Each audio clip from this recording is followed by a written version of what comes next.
Okay, so any question? What we discussed in the last class,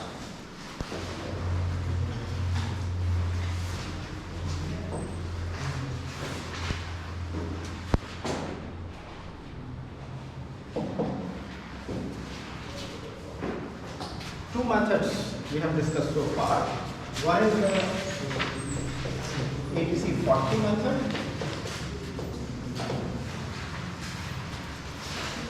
and another one is equivalent linearization.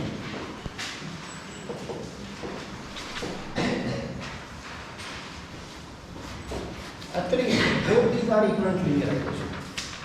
What we are doing in ATC40 method, if you recall, we have capacity spectrum, we have demand spectrum, and then we have obtained a reduced demand spectrum in such a way that it is intersecting, and this is at xi equal to 5%, and this is corresponding to xi total, okay, which is same as xi equivalent. Okay. Now I told you that in SA versus SD format, this is our TE, and what is this line representing? If you see there, this ratio is giving us mu. Ratio, not the distance, keep in mind. So this ratio is giving us mu.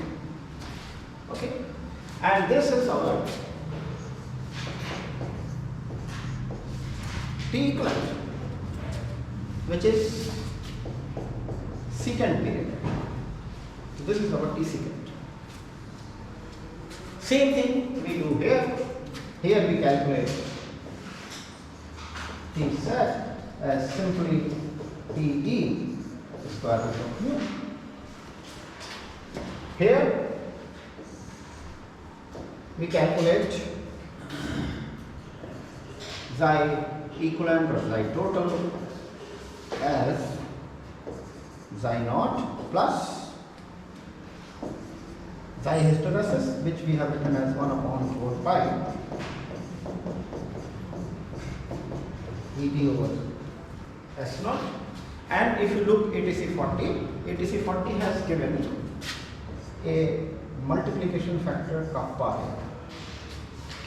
This k takes into account pinching, because we have seen this 1 upon 4 pi Ed by Es naught. This is not correct. Okay, actually the area is less. So to take that area, this kappa is also given in ATC40. Here we were considering that kappa factor k as 1. Okay, just for our keeping our calculation simple. Otherwise, I have to give you expressions or charts for kappa also. Okay. Here also this T equivalent using the same relationship we can develop, because that's how we have developed this T square root mu. Okay.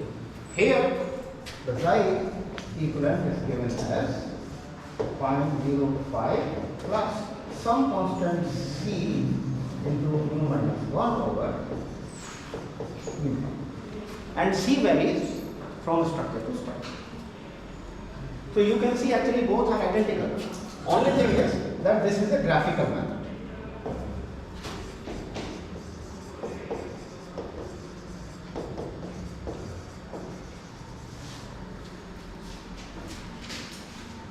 So this makes you the whole concept understand better.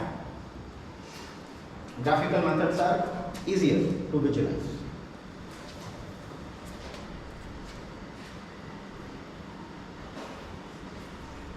Okay, let's look at what happens when a nonlinear single degree freedom system, or for that matter multi degree freedom system also, is subjected to earthquake, what happens to its behavior? So what you see here, this is the response of a single degree freedom system to earthquake, and this system is linear, elastic. So linear elastic system, you can see it is vibrating with its own period. You can see almost same period. Earthquake loading is not like that. Earthquake loading is random. Okay, but here you can see it is vibrating with same period. Why so? Why it is vibrating with same period, one period only? And which period is this? This period is period of the single degree freedom system itself. Okay. Now, why it is vibrating in this one period? Is it subjected to free vibration or forced vibration? Earthquake is causing free vibration or forced vibration? So in forced vibration, does the structure vibrate with its own period or period of the force?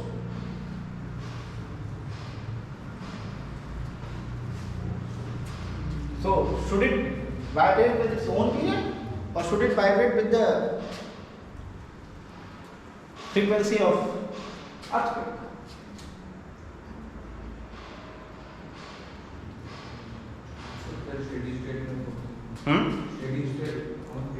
Steady state?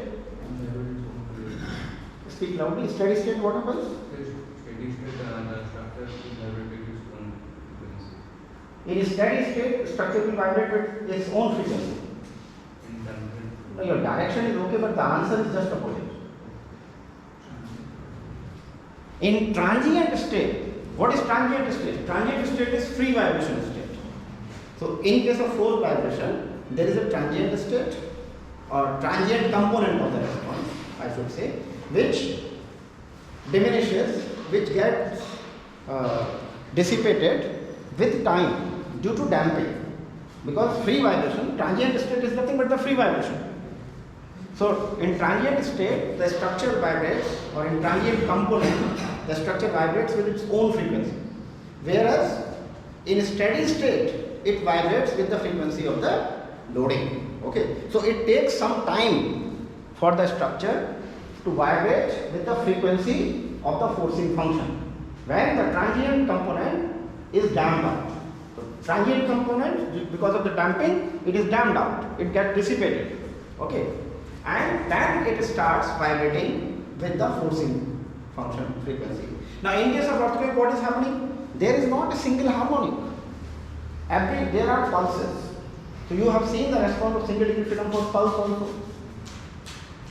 And what happens? There also, one is the static component because of the pulse, and then another is its own vibration.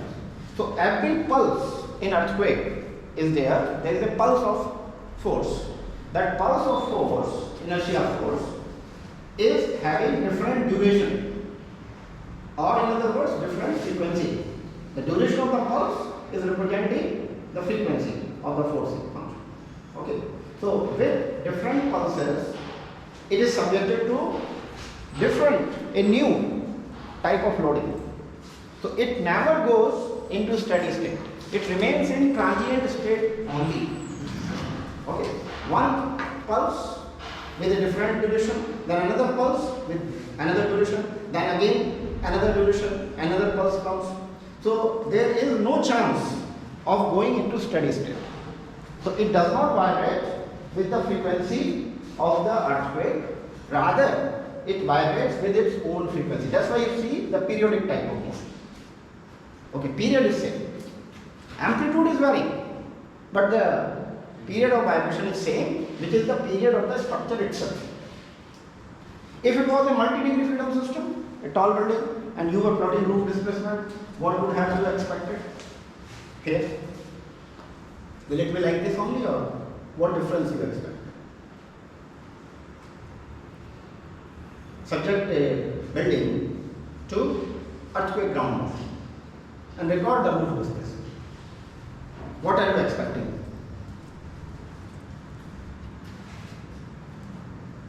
How the response will look? Depending upon the different mood shifts, time period will change accordingly. So, how this shape will look like? according to time period. In the fundamental mode, for the first fundamental mode, time period will be same.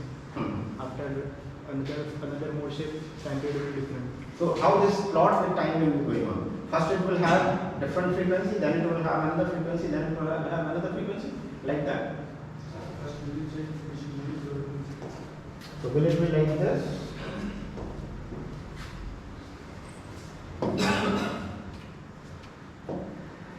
That in initial time it will have its own fundamental frequency, then the second frequency which is higher, then the third frequency which is even higher, and then the fourth frequency that is even higher. Will it vibrate like this?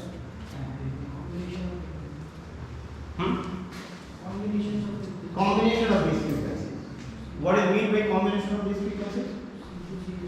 At every instant, it will have a combination of all the frequencies, because it can have free vibrations in all the frequencies.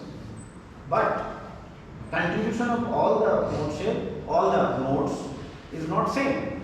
Which is having maximum contribution? First mode will have 60, 70, 80, 90% contribution. Other modes will have different. So there will be fundamental mode. Let us say this. On this, the second mode will be superimposed, but the amplitude of the second mode is going to be less. And then over this, third mode will vibrate, will be superimposed. That will have even lesser. Something like this. Fourth mode, even lesser. So it will be almost like this, but it will not be smooth. There will be contribution of different modes. Okay, so that will be the only difference if it is a multi-degree fusion system. So you can do that. Now you know, you have done modeling of a multi-story building. Apply any earthquake motion and see how it is vibrating. What response you get. Okay, but what you have to understand is that actually the structure is vibrating with its own period. Okay, if it is elastic structure, single degree freedom system, one period, multi-degree freedom system, multiple frequencies. But contribution of the higher frequencies will go on reducing. Amplitude of higher frequencies will go on reducing. So those higher frequencies will be riding over the fundamental frequency with lesser and lesser amplitude. Now let's see. Sir, Yes. what do you mean by contribution of the mode? Contribution of the mode means amplitude. The total amplitude is this. See, if I apply I do the envelope, finally I will get like this.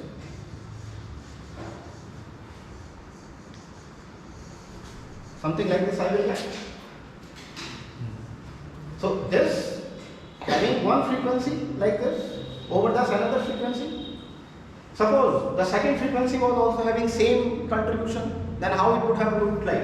It would have looked like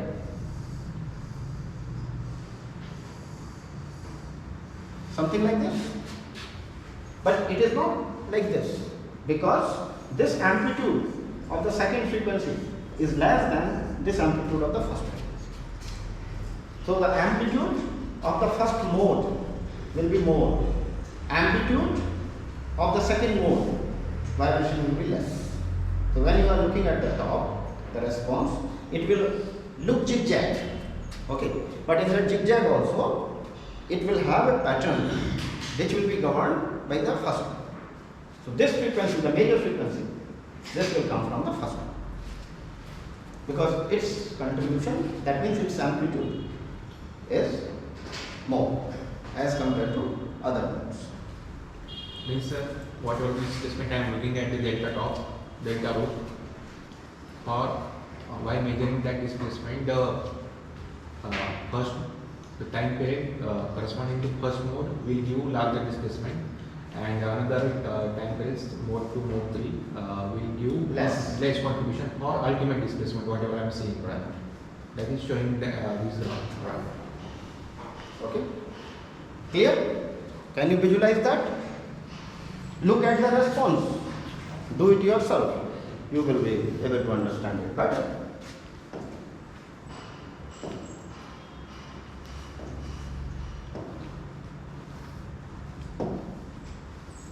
Okay. So in case of elastic structure, response will be like this. But if the structure is inelastic, we have not designed the structure to remain or to have the capacity what will be required in the elastic case. I have designed it for lower force. Then how the response will look like? For the same earthquake, now the response looks like this. What you observe here? One thing you see that there is a permanent displacement. Previously, it was vibrating about zero line. Okay. Now you can see that there is a permanent displacement. Okay. And if you see the force, how the force is varying. So force divided by W. What it is giving? Force divided by W. The force divided by weight of the structure.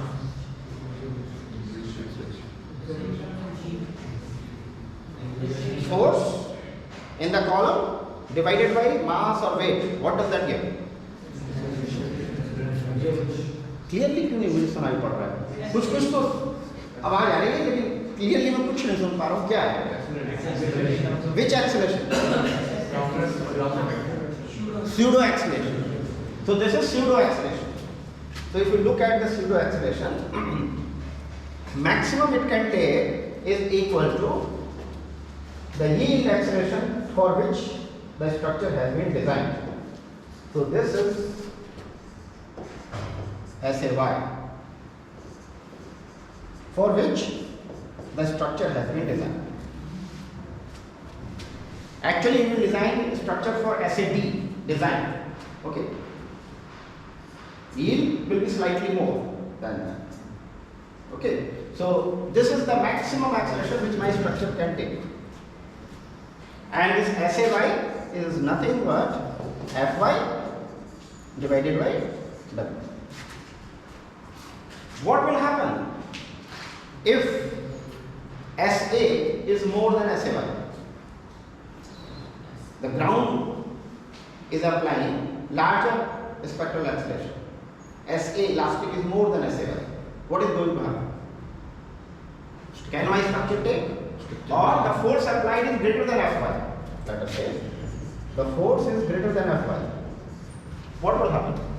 Structure will go in inelastic range. The structure will go in an elastic range. What does that mean? It will set to Force cannot increase beyond that. Whatever you do, my structure can take maximum Fy.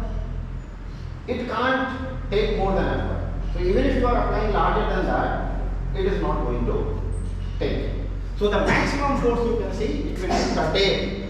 So this SA will be curtailed.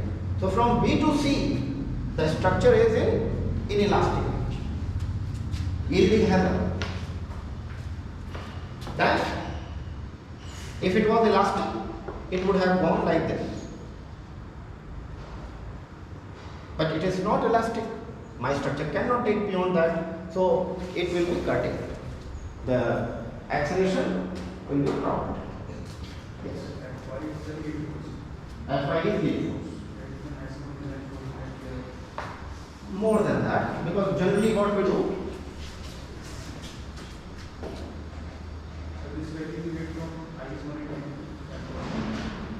let me explain.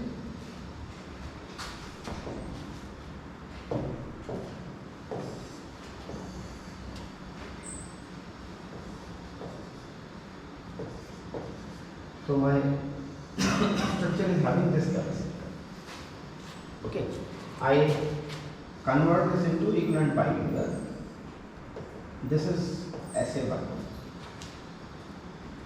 This is SAD. What is SAD? The design ratio, okay, divided by the design ratio which I have used as Z by 2 into I by R into SA by G into W. So basically this is SAD or AH. What we call.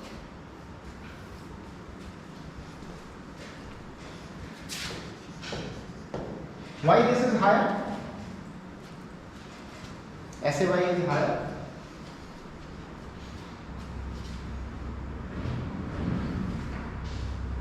Because when you are designing for this, you are using characteristic strength and partial factors of safety. When we have performed pushover analysis to get the capacity curve, what we have done? We have used expected strength and no partial factor of safety. So this will be higher. And this ratio of the two, this is called overstrength factor, which is SAY over SAD.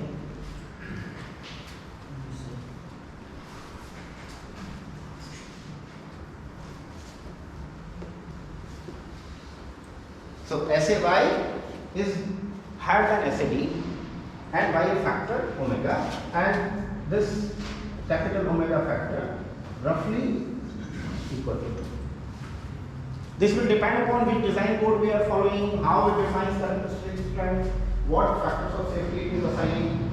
It will depend on. So for our code, it is of the order of 2. So if for a building or a structure, you know the design base shear, you can calculate the yield base shear. Just multiply it by 2.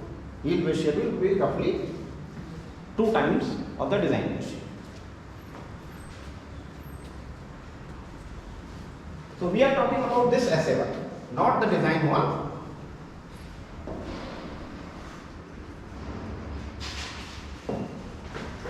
So this is what happens. Okay, and this range is showing where the yielding is occurring. So at these locations, the yielding is occurring. Now you look at this, compare it with the previous one. What change you see? This is elastic and same structure, similarly freedom system in elastic. What happens to the period?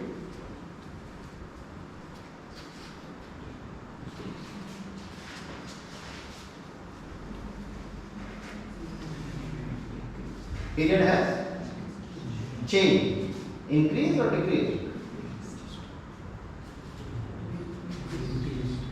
You can have a look at these two figures.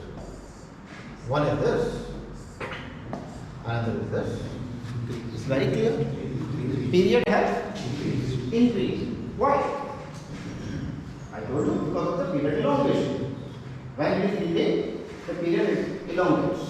And another thing, the period is no more constant. Period is changing. Period is not same.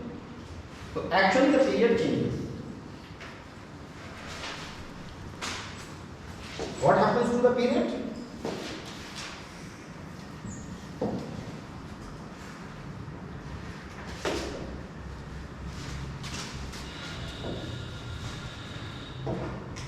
So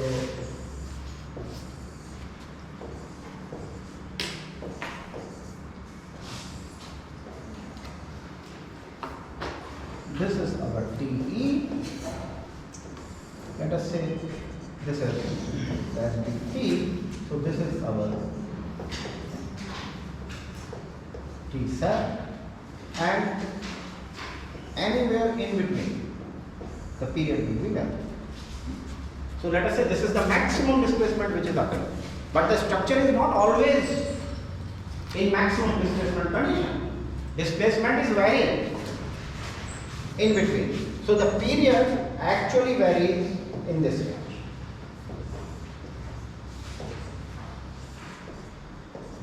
T to T sync, the period varies. So the period, effective period of the structure. When we say period, if I am saying just period, it means TE, initial period.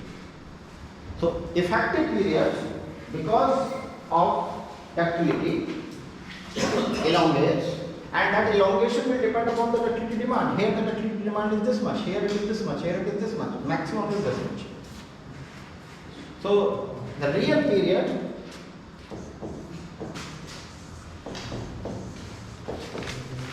is somewhere in between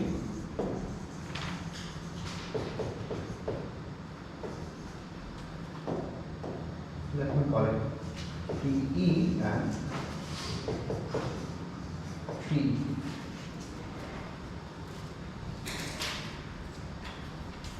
Which we can call effective period.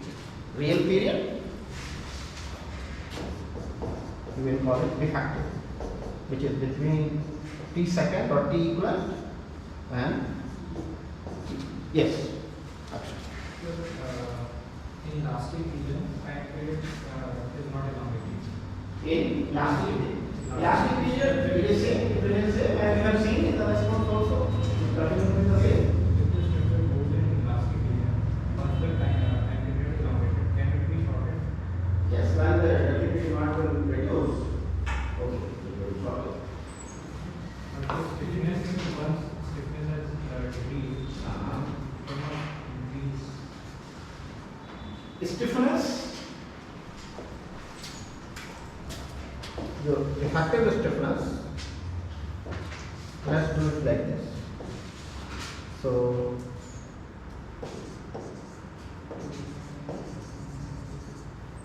let's just say in the first case it has gone here. Okay, then it comes back, and in the next cycle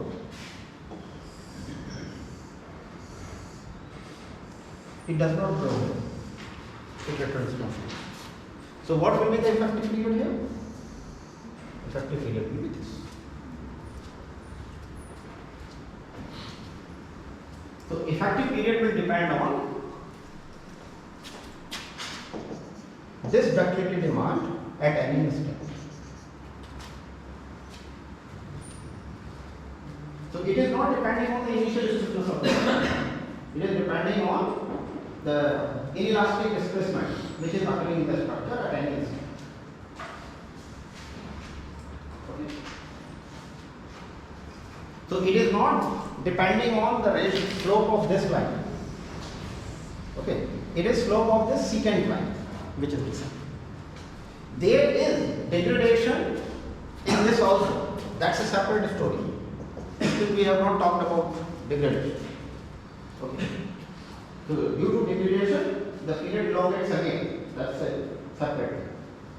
But even if no degradation is happening, even then the period elongates because of ductility demand. And how much period will elongate will depend on the ductility demand at that instant.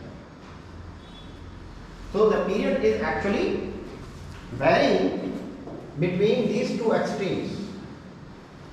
One is the initial period and another is the secant period. Okay. So real period T effective is somewhere in between. What FEMA 440 has done,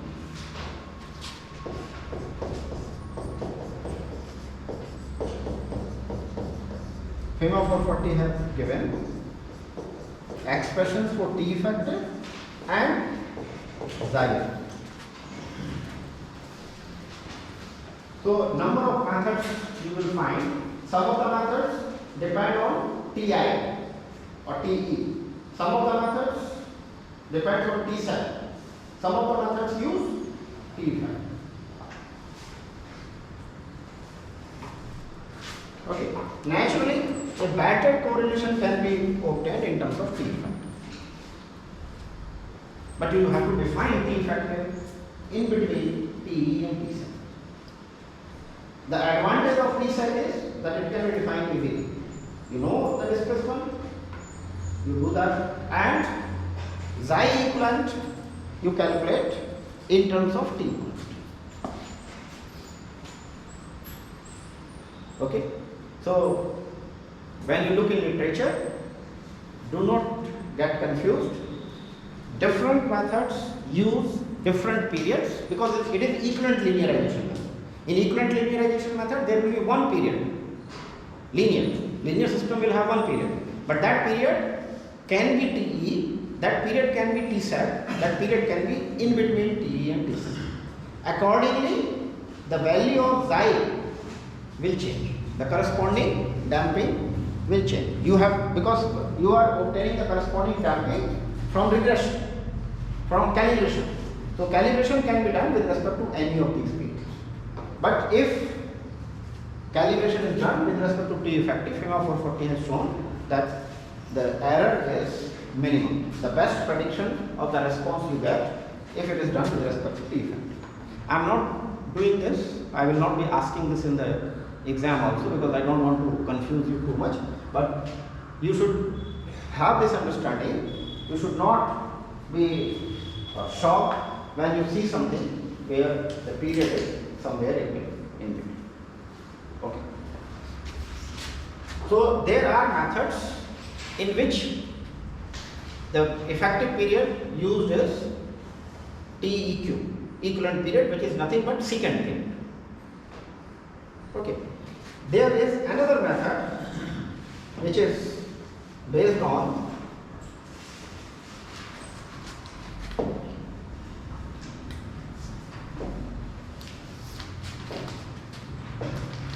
relationship between the elastic displacement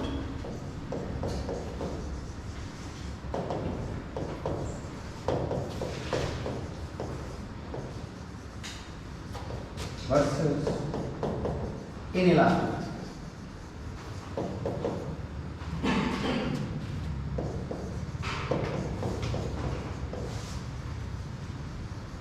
This is called IDR, inelastic displacement ratio. IDR, that is nothing but delta inelastic divided by delta elastic.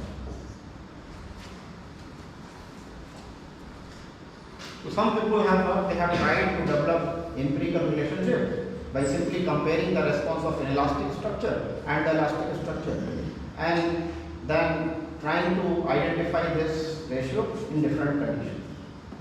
Again, number of methods are available. I will not give you all the methods. You can look in literature if you are interested. Nowadays, earlier a lot of people did research on that, so they have found that this idea depends on the soil condition also, site class also. It varies from one site class to other site. Okay, so like that, a lot of research has been done. The simplest method here, or the most commonly used method, is what we call FEMA 356 method, or displacement modification method.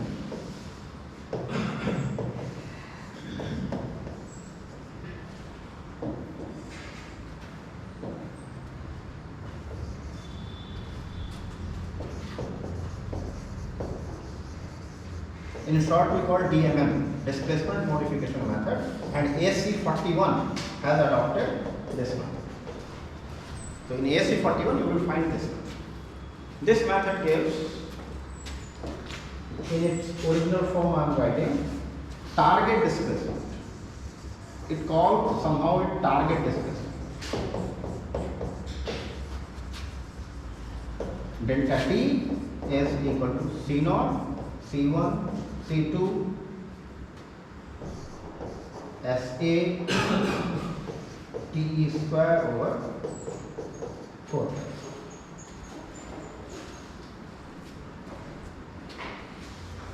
This delta T is nothing but roof displacement.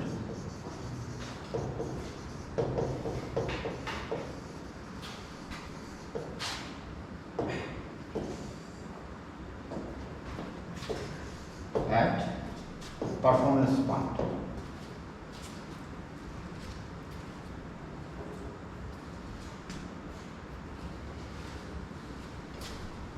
And what is it?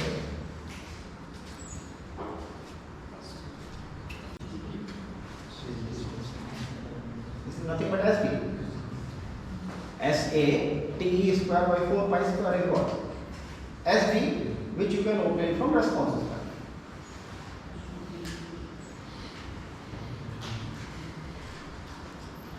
C naught is the modification coefficient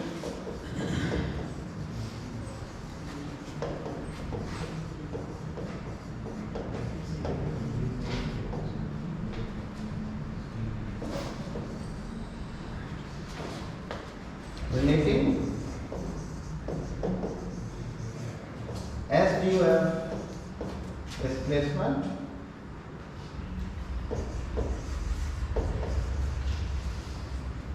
with MDUF.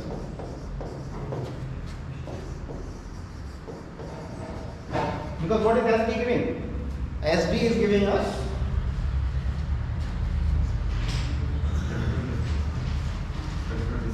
spectral displacement, that is displacement of single equilibrium. Delta T is roof displacement. So from single equilibrium system we need to convert to roof displacement. Okay.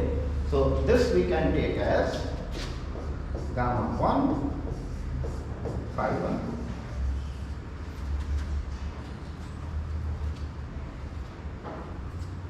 So if you know the mode shape, you can calculate like this. ASC 41 gives table for this, for different heights of it.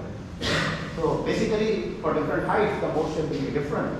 So based on that value you can calculate this. And you have seen how much it comes.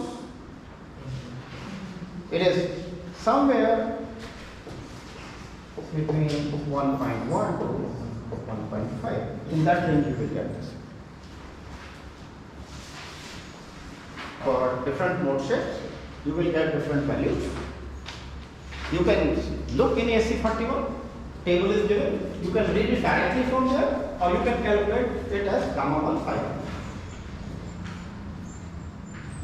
Okay, and this C naught, sorry, C1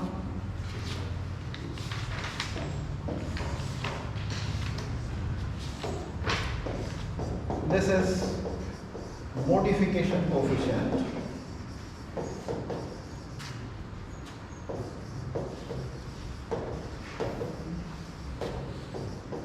relating non-linear or inelastic response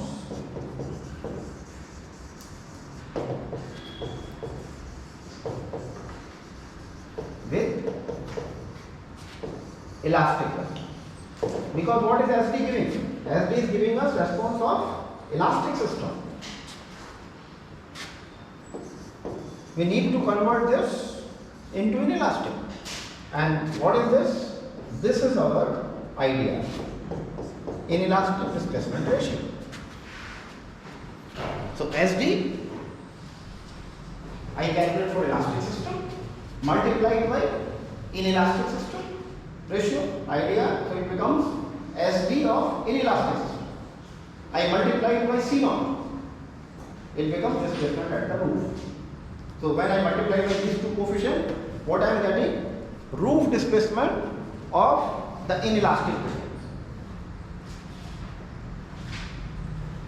Okay. For this, the expressions are given in AC 41.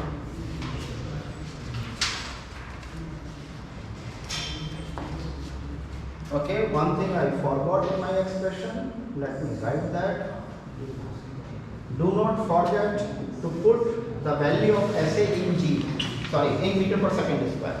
So generally SA will be in units of G, but when we are converting it into displacement, we should substitute the value in meter per second square. So it is G. Do not forget to multiply.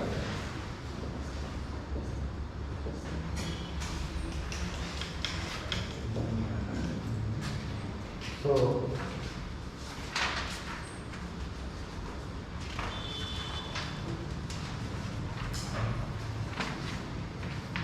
this coefficient C1 is given as as 1 plus mu strength. I will define what this mu strength is. Minus 1 over A into TE square.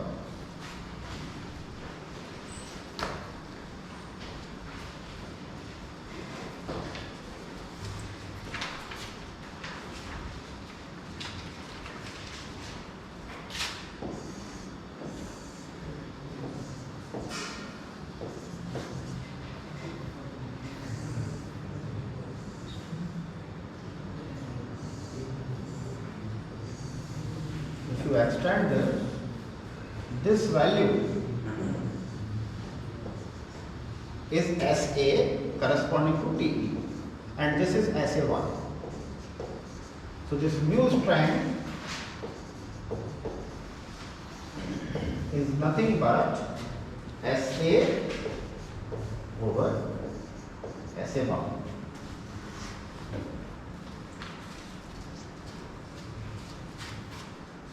Okay, SA you will obtain corresponding to the elastic period.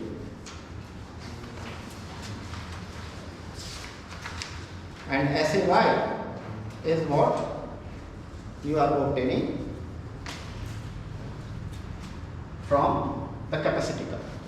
So capacity curve, yield strength, you are representing in terms of SAY, and SA is the demand on the elastic system.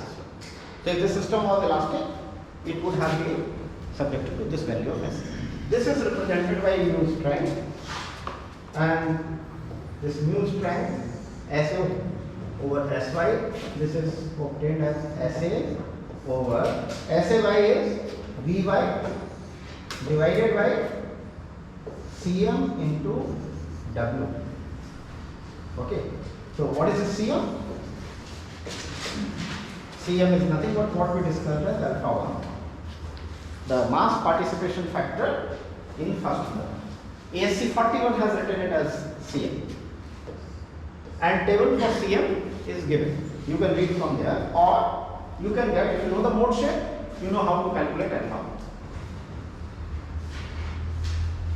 So this you can also write as SA over Vy over W1 star. What is W1 star? Mass participating in, or the weight participating in first mode. So this will give you Vy by weight participating in first mode. That will give you the acceleration. Okay. Or the yield acceleration which our structure can take. The maximum acceleration which our structure can take.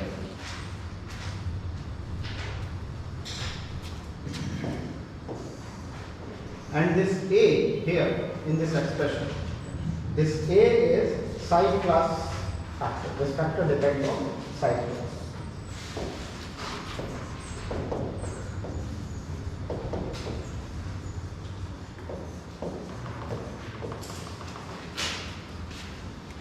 Okay.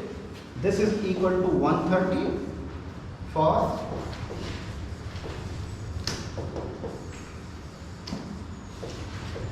A and B.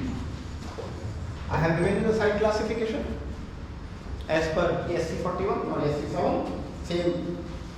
So I told you that this idea, people have done research and they have found that idea depends on the site class also. Okay. The relationship, what actually it is doing? It is relating the inelastic displacement with elastic displacement.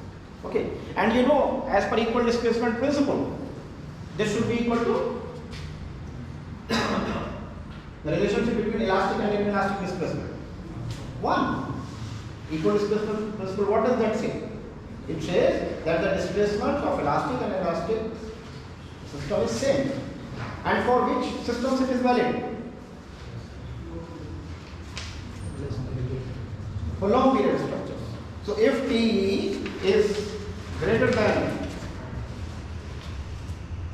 1 second,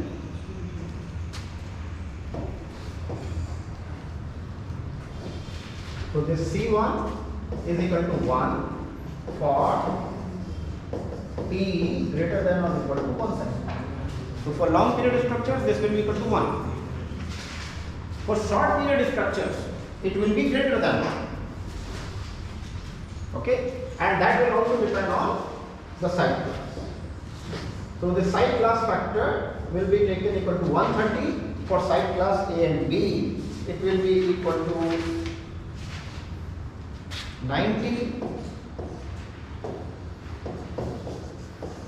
for site class C,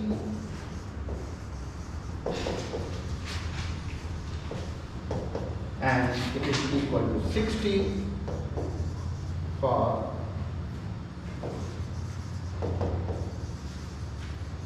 site class D, E and F. So as the soil is becoming softer and softer, what is happening to C1? Is it increasing or decreasing? Site class becomes softer. From A, B, it goes to C, D, E, F. Increasing. That means the response of a response of a short period structure will increase. Okay, or the ratio. Here we are not saying response, here we are saying ratio. Ratio of inelastic to elastic system in softer soils will be more. Okay, in harder soils the ratio will be less. So not only the response is increasing in case of softer soils, the ratio of inelastic to elastic is increasing further. Okay, in softer soil, SA itself is more, and then the C1 is also more. But this effect is there only for short periods. For long period structure, we can take C1 is equal to 1. Okay, the last coefficient C2, this modification factor, because we are talking about displacement modification. Okay, so these are the three modification factors, C0, C1 and C2. And this is taking into account this modification factor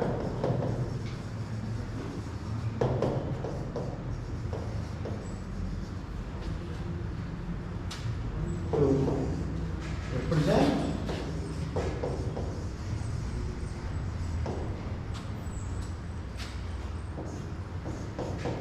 pinched hysteresis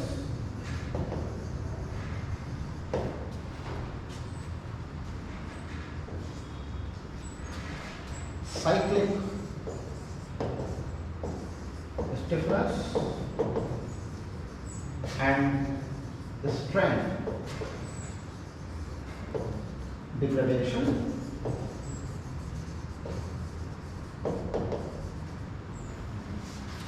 effects. Okay, so we have seen that there may be pinching in the hysteresis curve, and if the pinching is there, the response will increase. Then the stiffness degrades in successive cycles. If a stiffness is degrading, the period elongation will take place. That will also give rise to increased inelastic displacement. Okay, and then the strength degradation. What is the strength degradation doing? Strength degradation is increasing the ratio between the elastic and inelastic spectral acceleration. Okay, elastic spectral acceleration will remain same, but inelastic, it is strength divided by W1 star. So that will reduce. Okay, and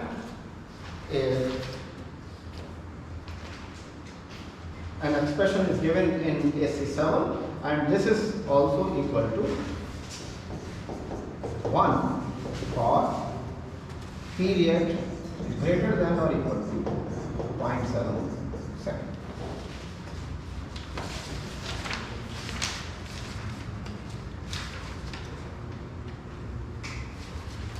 And C2 expression is given in SC41.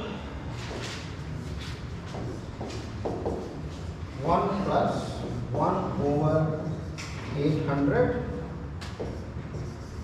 mu strength minus 1 over TE whole.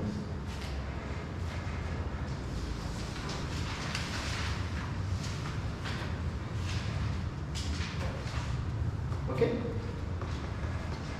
So from here, in displacement modification method, you can get the roof displacement directly. What you have to do? First, you have to calculate SA. You have to read SA. From where you will get SA? From the elastic 5% damp elastic response structure. So you will read SA from there. TE. How you will get TE? From capacity curve and the initial period which you have obtained from modal analysis. So TI, modal analysis will give you TI. TE you will get from the ratio of the stiffness. Okay. From the capacity curve. If the initial period of the capacity curve is a straight line, then you can see that TE and TI are same. But suppose the capacity curve is like this, then your TE is this and TI is this. And how you will obtain TE?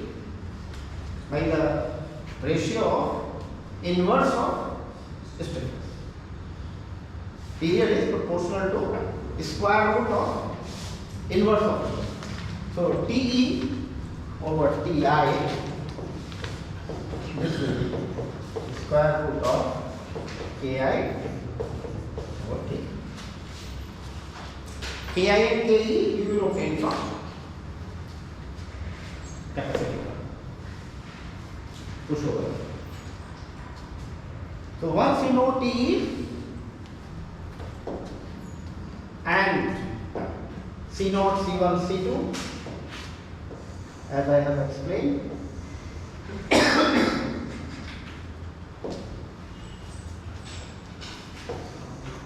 you can calculate delta T using this relation.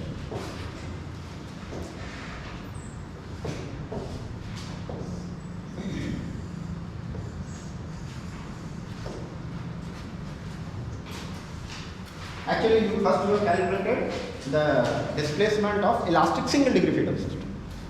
That you have converted to inelastic single degree freedom system. Then you have converted to the inelastic multi-degree. So you need a factor to convert elastic single degree freedom system to inelastic single degree freedom system, and then from single degree freedom system to multi-degree. So these coefficients are actually serving that purpose. Okay. One more method is remaining, which I will tell you tomorrow. That method we call constant ductility spectrum or yield spectrum. Okay. So I will tell you tomorrow when we are meeting at 4. We will stop.